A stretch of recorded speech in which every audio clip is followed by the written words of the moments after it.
Hello সবাইকে। কর্মব্যস্ত এ জীবনে শুক্রবারটাই আসলে স্বস্তির একটা দিন। শুক্রবার এলে বাসায় সারাদিন থাকা যায়, একটু নিজের মতো করে রান্না করা যায়, সারাদিন নিজেকে সময় দেওয়া যায়। তো আজকে ভাবলাম, যেহেতু আমি ঘুম থেকে একটু লেট করে উঠেছি, যে শর্টকাটে কি রান্না করা যায় যেটা খুব তাড়াতাড়ি রান্না হয়ে যাবে। যেহেতু আজকে জুমার দিন, আমি ভেবেছি আজকে কেননা কালো ভুনা রান্না করি। আমি কখনোই কালো ভুনা এর আগে ট্রাই করিনি। তো আজকে আমি সম্পূর্ণ প্যাকেট জাতীয় মশলাটা দিয়েই রান্না করব। কোনো ইউটিউব চ্যানেলও আমি ফলো করিনি, কোনো রান্নার রেসিপিও ফলো করিনি। জাস্ট প্যাকেটের গায়ে যে নির্দেশনাটা ছিল সেটাই আমি ফলো করেছি।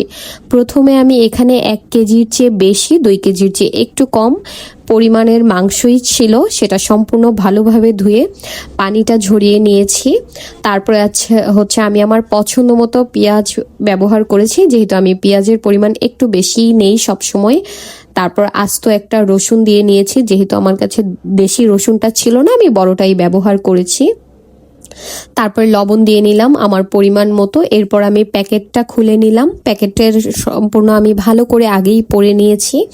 এখানে 2টা প্যাকেট ছিল, সেটার মধ্যে লেখা ছিল বড়টা আমি এখন মাংসতে ব্যবহার করব, আর ছোটটা রেখে দিব, সেটা মাংসটা সিদ্ধ হয়ে গেলে এক পর্যায়ে ব্যবহার করব।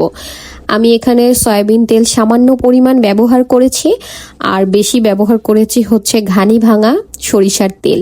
সয়াবিন তেলটা ব্যবহার করেছি, ওইটা আমি সব সময় খেয়ে থাকি, এই জন্য আমি ঘানি ভাঙা সরিষার তেলে ইউজড তো ছিলাম না, বিধায় ওইটাও একটু ব্যবহার করেছি। এরপরে আমি একদম ভালো মতো হাত দিয়ে মেখে নিব। আর আমি সব সময় মাংস রান্না করার সময় মিনিমাম 1 ঘন্টার জন্য এটাকে ম্যারিনেট করতে রেখে দেই। আমি একটু পরিমাণ পানি ব্যবহার করে নিচ্ছি, যেন সিদ্ধ হওয়ার সময় এক্সট্রা পানির প্রয়োজন না হয়। তো এখানে লেখা ছিল 2 কাপ অথবা 1 কাপ পরিমাণ টমেটো হট সস, সেটা ব্যবহার করতে, এবং সয়া সসটা আমার কাছে ছিল না, সেটা আমি স্কিপ করেছি। আমি জাস্ট এখানে টমেটো হট সসটাই 1 কাপই ব্যবহার করেছি। 1 কাপের চেয়ে একটু কমই ছিল, যেহেতু আমি প্রথমবারই রান্না করছি। এরপর আমি চুলায় বসিয়ে দিব। রান্না প্রায় একদম কষানো হয়ে গেছে। এ পর্যায়ে আমি একটু খুলে দেখছি। খোলার পরে দেখলাম আমার মাংসটা প্রায় মোটামুটি সিদ্ধ হয়ে গিয়েছে। এ পর্যায়ে আমি ভালো করে মাংসটা কষানোর পরে একদম নেড়ে চেড়ে দিলাম। তারপর যে ছোট মশলার প্যাকেটটা ছিল, এটা আমি সম্পূর্ণই ব্যবহার করেছি, কারণ আমার মনে হয়েছে এই সম্পূর্ণটাই আমার এখন প্রয়োজন। এই জন্য আমি কোনো চিন্তা ভাবনা না করে সম্পূর্ণ প্যাকেটটাই ঢেলে এখানে আমি আবারও 5-7 মিনিটের জন্য চুলার আঁচ একদম ধিম করে রান্নার জন্য রেখে দিলাম।